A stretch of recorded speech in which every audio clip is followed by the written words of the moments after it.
Hello, it's me. I'm here again. Actually, it's funny. I was just editing a video I did yesterday and it's uploading, and I had to hurry up and run out and go grab my husband.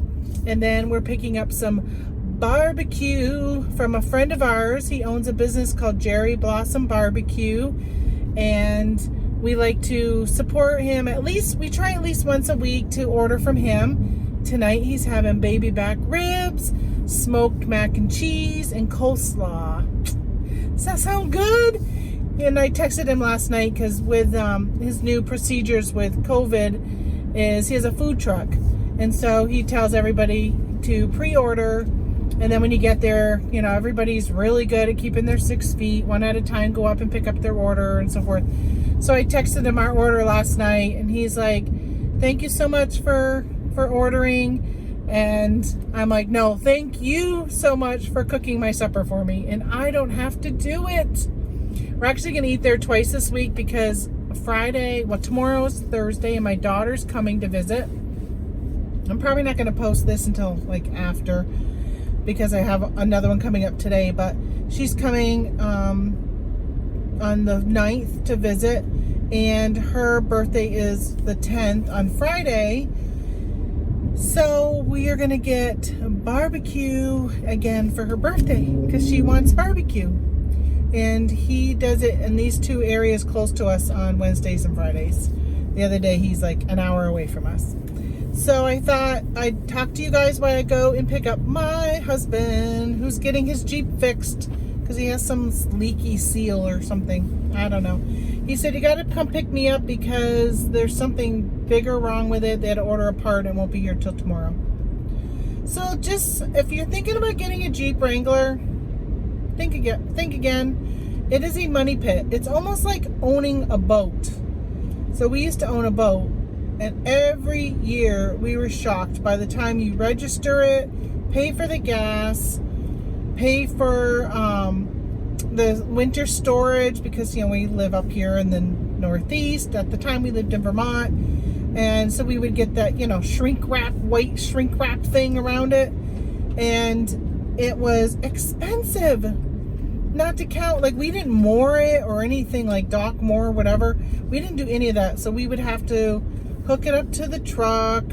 And did we have I can't remember if we had a truck. I think we had a truck at the time. So we'd have to hook it up to the truck and then drive it to wherever we were going to go to put it in the water. It was just such a pain. In the very last year, the water level, we were in a dry spell, which, gosh, we're in a dry spell now. Right now it's like so bad, but we were in a dry spell, and it they like mark all the buoys they mark all the big rocks with buoys, so you know to avoid where it is. Well, the water was so low that the buoys had drifted.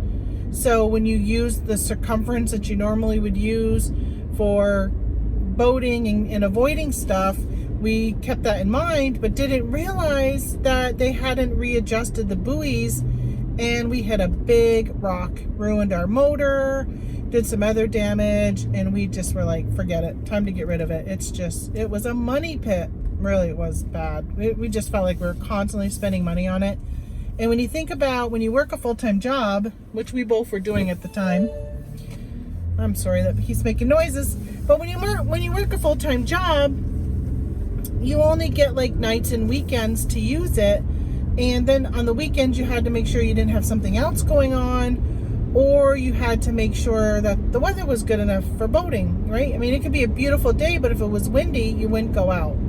We made that mistake once, and it was scary coming back. The wind, the waves were crazy. And actually, we called our boat topsy-turvy because of the waves the very first time we took it out. So then from that point forward, we learned to check the wind speed and only go out when it was, I don't even remember how many knots it had to be in less, or miles per hour, whatever the wind was. So today I wanted to talk to you guys about balancing family and life. And I know I kind of did something at the end of my video yesterday, but I think it's such an important thing that I kind of wanted to address it again, and I'll put it as the main topic of this video. But I just wanted to make sure that if you're starting this journey, which I know there's a lot of you that are watching my videos that are just starting this journey, or are doing eBay and have been doing eBay for a while, and now you're thinking, oh, you know what? Amazon sounds really good. RA sounds really good. I think I'm going to jump in, which is a great thing. Like, jump in, right? Jump in. But figure out how much of your time you're willing to put to it, because it's hard to balance eBay, Amazon. Hold on, I gotta wait for cars, and I don't want to talk while I'm not looking at you. All right, so not that I'm always looking at you, but at least be looking in this direction to pick up my voice. So eBay, to balance eBay. So when I say eBay, I mean not only eBay, but Mercari, Etsy, Poshmark, Grail, like all of those other websites you might sell on. And I mean, I kind of put them all under the umbrella of eBay, because eBay is my main thing, and then I just cross post to the others. So I don't really per se post to them. I just do the cross listed and it posts to them. So if you're not sure what cross listed is, I do have a video on cross listed. So go check my videos and check that out. But so I have eBay, and then I have Amazon, and now I have YouTube. So trying to balance all three of those things has become really tough. And now that I'm starting to do eBay again, so when I was doing, not eBay, I'm sorry, Amazon. So through the stay-at-home order, when we were home here in New York, I really was just doing eBay and doing just a very little Amazon. Well, as things started to open up, I started to go out more. Our cases went down considerably here in our area. There's not a lot of the virus going around. So I go out more often, wear my mask, social distance, all that. And I have been doing more and more RA and sending more and more into Amazon and watching the sales. It's so invigorating. Am I saying that right? And it gets me excited again for Amazon, where I was kind of like, oh, Amazon. But now I'm like, oh my gosh, Amazon, I love Amazon. Because I see the sales and the excitement, and I love sourcing. I love it. I love the road trips. I really love everything about it, except I don't have enough time in the day. And I really need to figure out getting a VA, or I got to cut back. I don't know which one I want to do. So I got to figure out if there's something a VA can help me with. I was just watching a video with Chris from Daily Refinement today. He put out a new video, and he was talking about another company that has virtual assistants. That's what a VA is. And they have a program, and I'm going to check that out. And I know there's things like Sellhound, where will list things for you on eBay. I think they primarily just do clothing, and I've really been trying to get away from clothing. But I have, oh my gosh, like probably still 400 photos on my phone of pictures of products I took. Mostly, well, all hard goods. None of it is clothing. And I've been listing it slowly, but I still have 400 photos left. And I got still so much more to list. I just haven't found the time to do it.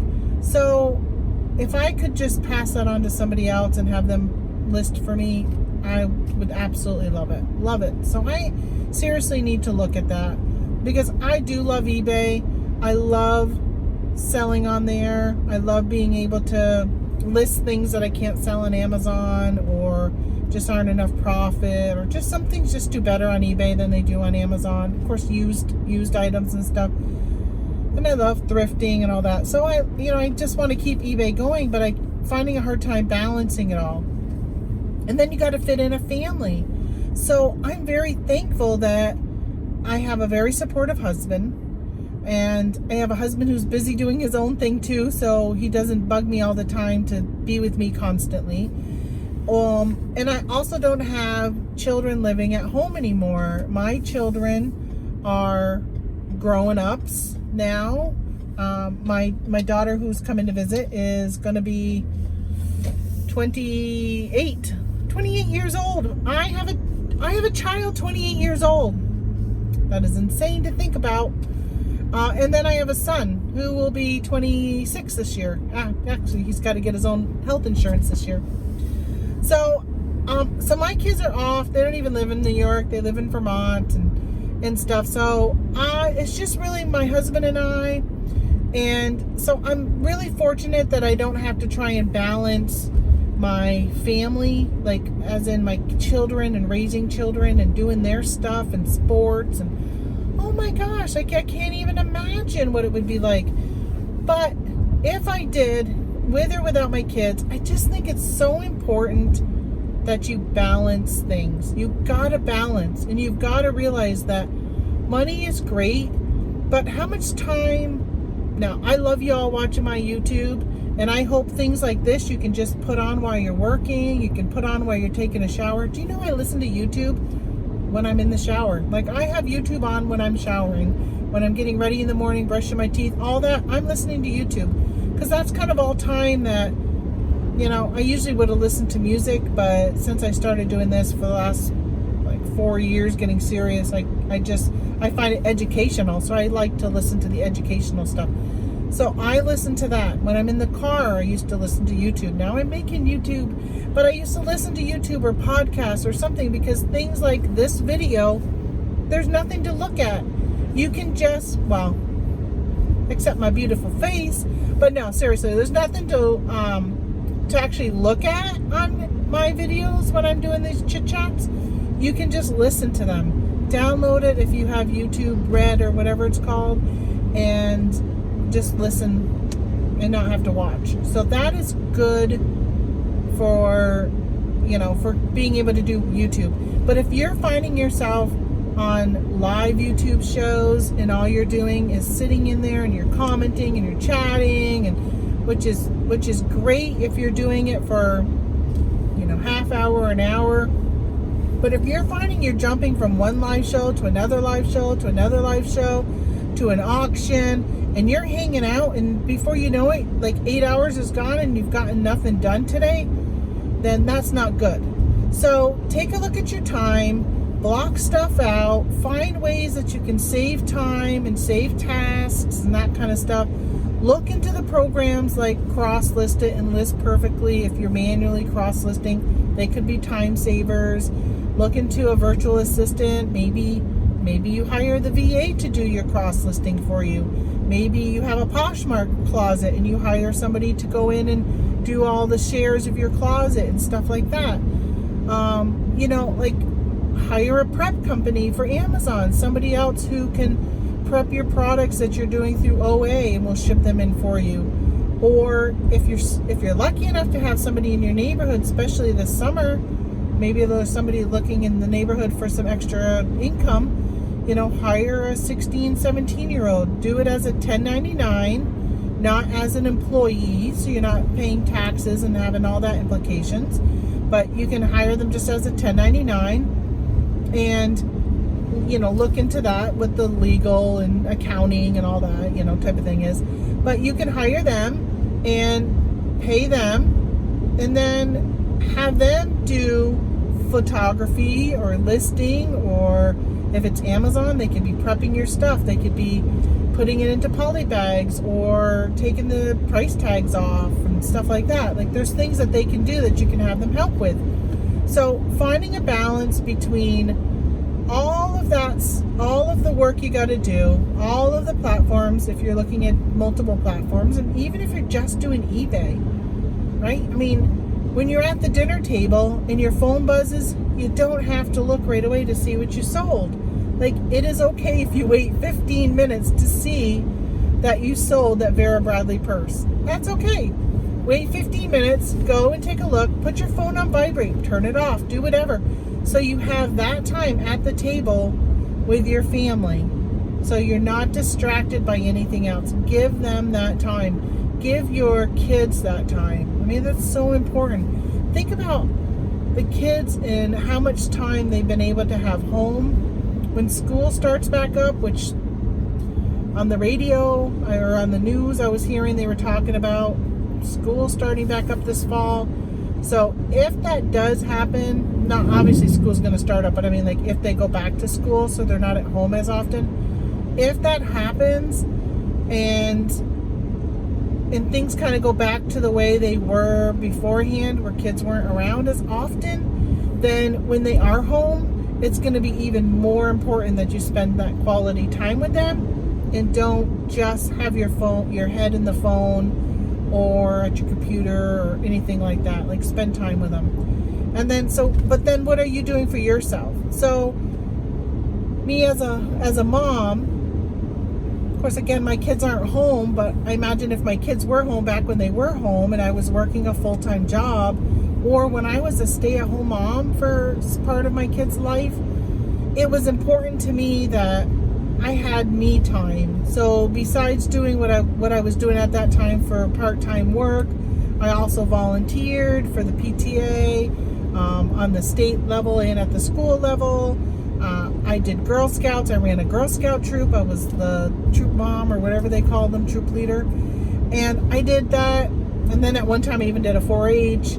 So we had our hands in like so many things, and the kids played sports, that we were running to sports and theater and all this other stuff, that at some point I was like, what about me? What about Tamara? When do I get time? So make sure you find that time for you also, right? So whether it's taking a bath, or maybe your time is coming and listening to YouTube, taking that hour, just put on your headphones and go into another room and just kind of listen and get that for yourself. But it's just important that you have that for you, and that you're not I'm sorry, I missed my turn, so I got to turn around, and there's a guy on my rear end.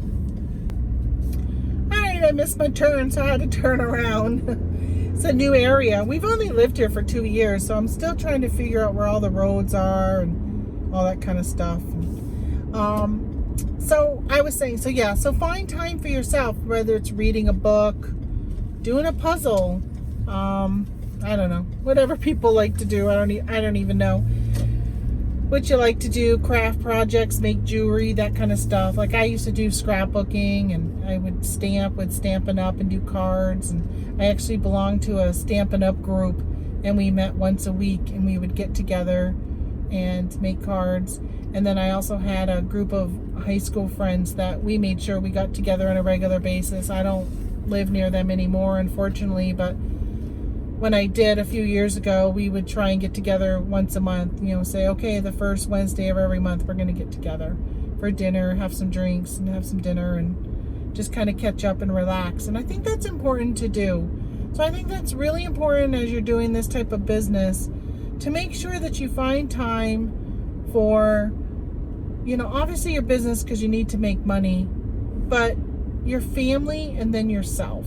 So just make sure that you're taking that time and doing whatever you can do. Step back every now and then, reevaluate, and then again ask yourself, is there something else somebody else can do?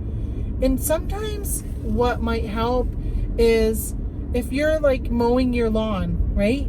So maybe what will help is, I'm going to take mowing up my lawn off the list, and I'm going to hire somebody to come mow my lawn. Or I'm cleaning my house, so I'm going to hire somebody to come clean my house.